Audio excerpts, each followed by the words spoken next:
Riding down the road, smoking Indo, sipping on gin and juice. Lay back with my mind on my money and my money on my mind. Oh, oh, hello. um, good morning, good afternoon, good evening, and all that jazz. Ah, I'm back. Yes, I'm back. And the topic today is fitness again, because I like fitness. I like fitness. Yes, I do. How about you? We'll call this one Fitness 002.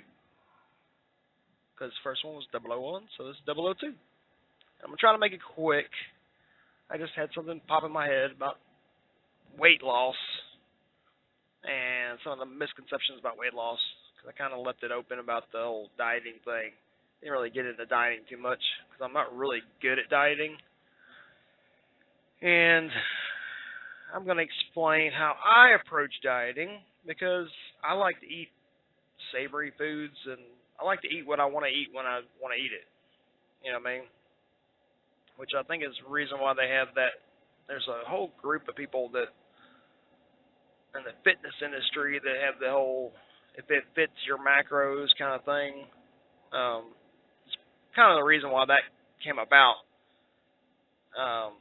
Basically, what that means is as long as people account their carbohydrates and their proteins and their fats and all, and pretty much you can eat whatever you want as long as you're getting in your certain percentages of carbohydrates and proteins and fats and all that kind of stuff. They track every single thing they do, and as long as it fits in, they can eat a brownie with tons of ice cream or whatever. As long as it fits what they want to do.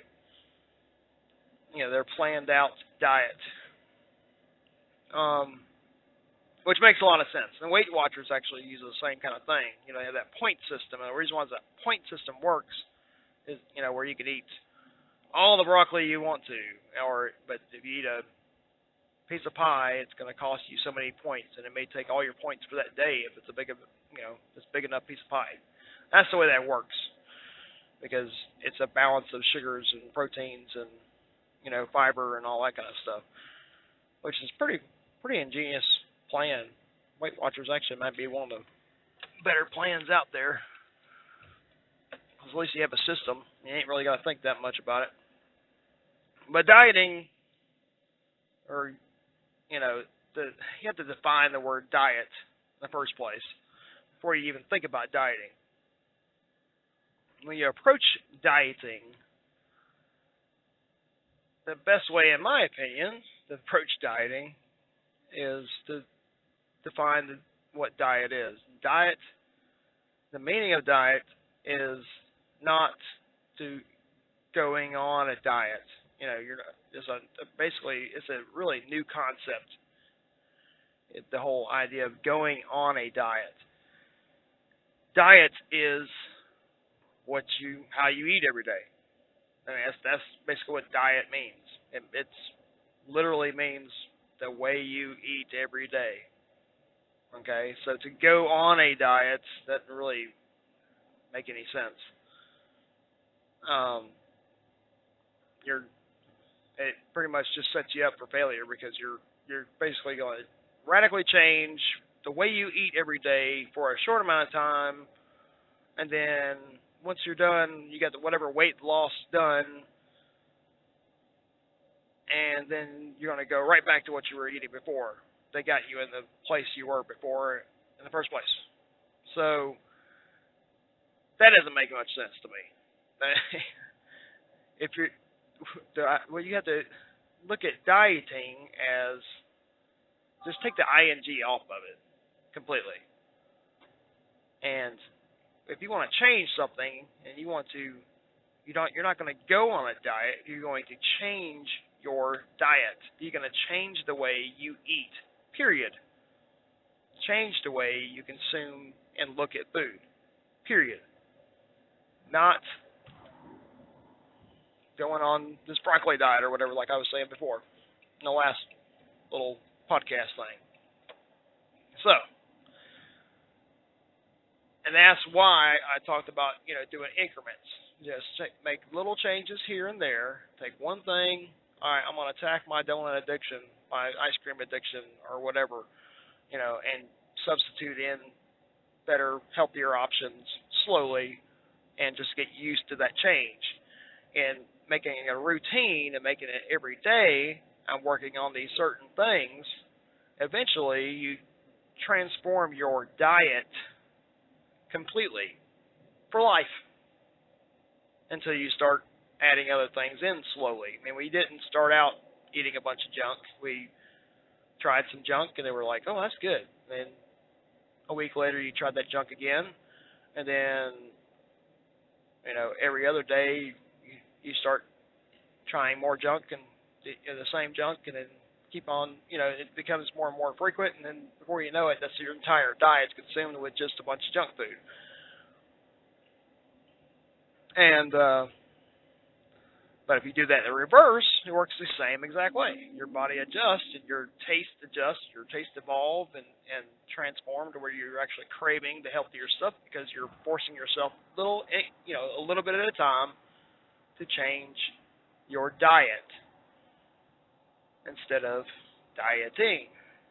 So let's just take off that ing, throw it in the trash along with that extra food that you scraped off your plate that you normally used to eat. Just in that old junk food, let's just scrape all that to the trash and pour some lighter fluid on it and set it on fire and let it go up in flames. Make sure you do this outside, not inside, because you might burn your house down. And that would not be cool, because then you wouldn't have a place to live, and you'd be homeless, and you'd be calling me saying, what the hell, why did you tell me to burn my house down? So let's not do that. Okay. Anyways, that was weird. So let's go a little bit deeper in this. Okay. All these diet plans, yes, they do work. You can buy any of the products, and if you actually use it and have the will and strength, determination to go through their diet plan, they will work. Problem is, it's not what you're used to, and you're just jumping into it. So 95% of people are not going to go through it. And then the other problem is, once, like I said before, you get done, and you're kind of left out in the ether, like, what do I do now? Do I keep buying this stuff, this alternate program, or do I go back to my old way? And most of the time, you're going to go back to your old way. So that 5% of the people that actually make it through it, let's say half of those are going to go jump directly back into it, their old diet. So that, yes, but the main concept behind all those diets are that you're balancing out your proteins and carbohydrates and your minerals and all that stuff, making yourself healthy. But the very core of that, you throw all the different kinds of fuel, because that's what carbohydrates, proteins, and fats are. They're all fuel. If you throw those terms out the window and you just go for that one, which is kind of what Weight Watchers does, that one concept, that one thing is the calories, which means energy. Calorie means energy. The amount of energy that you're taking into your body. And then you take on the inverse, how much energy is leaving your body. It's pure physics. Energy is coming in, and energy is coming out. Like a car. When you have a car, you put gas in, that's its fuel, that's its calories that you're putting into the car. You drive the car, and depending on, how hard you hit the gas, how much traffic you sit in, how many straightaways, how big the engine is, how much the car weighs, how the tire pressure, drag, those different things affect how much energy is going out per hour, per minute, or whatever.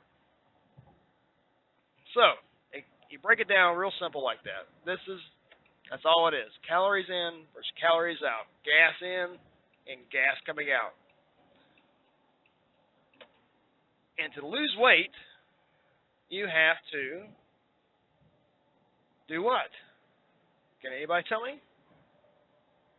You have to burn more calories than you're taking in. Well, wait a minute. If the car doesn't work that way, you're putting gas in the car, and then you put 10 gallons worth of gas in, and then you burn 12 gallons out. You can't do that, right? No, you can't do that. Where is that going to come from? Maybe there's a reserve tank. The fat on your body is a reserve tank. That's where those extra 2 gallons are going to come from. So you put in 10 gallons, you're going to burn 12, you're going to burn through your reserves. The reserves are gone. Until you fill them back up, they're gone. That part's gone. Your body and its fat cells, that's what they're there for. That's what they're designed for, is to have reserved energy, because prehistorically, before we figured out how to cultivate plants and kill every animal in the world, we starved a lot. Most of our lives, human beings' lives, was in a state of starvation, and we only ate when we chanced upon it. It's like, oh, there's food, oh, thank God. So most of the time we were starving. So that's why we have fat. So when those times come, like in the summer times, everything's blooming, and we got all this fruit and veggies and nuts or whatever, and the animals are out, and easy to kill. Then we stuff our faces and get fat. And then the winter time, when everybody's hiding and the plants are all dead, we have nothing to eat, we don't die, and our whole species doesn't disappear. We don't have that problem anymore, which causes a problem. We don't need the fat stores anymore, as readily in most of the world, anyways. So those are reserve tanks. You have this reserve tank around your belly. It's not a bad thing. It's a survival mechanism. But if you want to get rid of that survival mechanism, you have to reduce the amount of gas coming in and burn off more gas and get into those reserves. It doesn't matter what kind of calories are coming in, what kind of gas is coming in. It could be 87 octane, it could be 89 octane, it could be 93, it could be racing fuel. It doesn't matter. The amount of that, it's just a higher amount of energy in those different kind of fuels. So you take those in, you have to expend them. And then if you want to reduce your reserves, you have to expend more than that. That's why starvation works.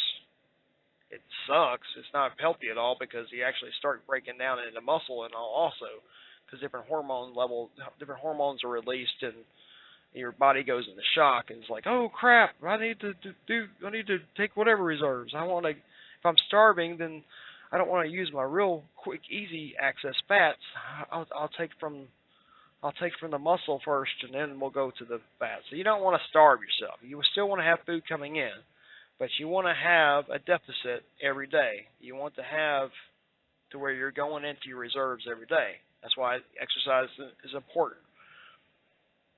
That's why reducing certain high energy foods such as carbs, and some diets call for reducing fats, are a good thing to do.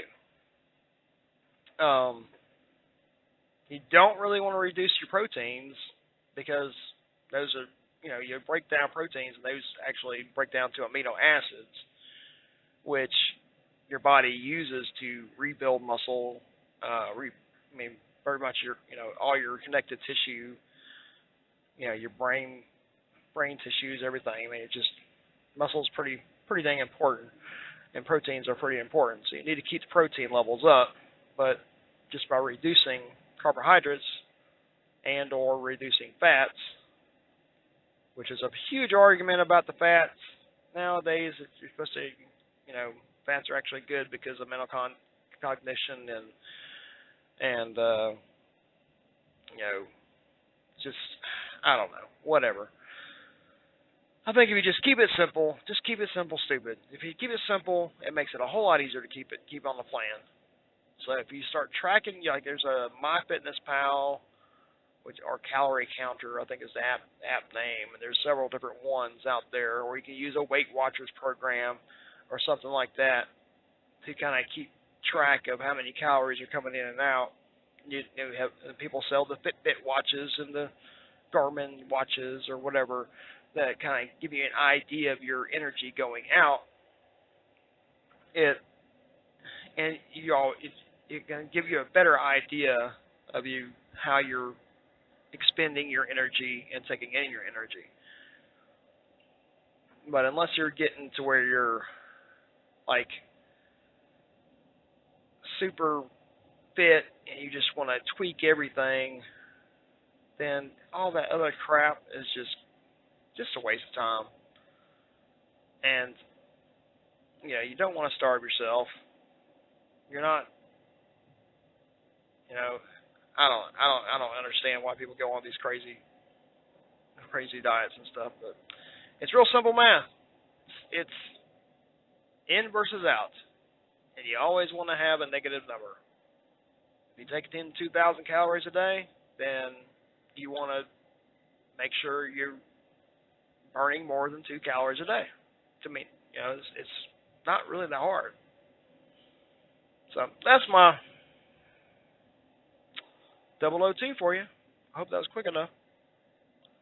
Y'all have a wonderful evening, day, afternoon, whatever.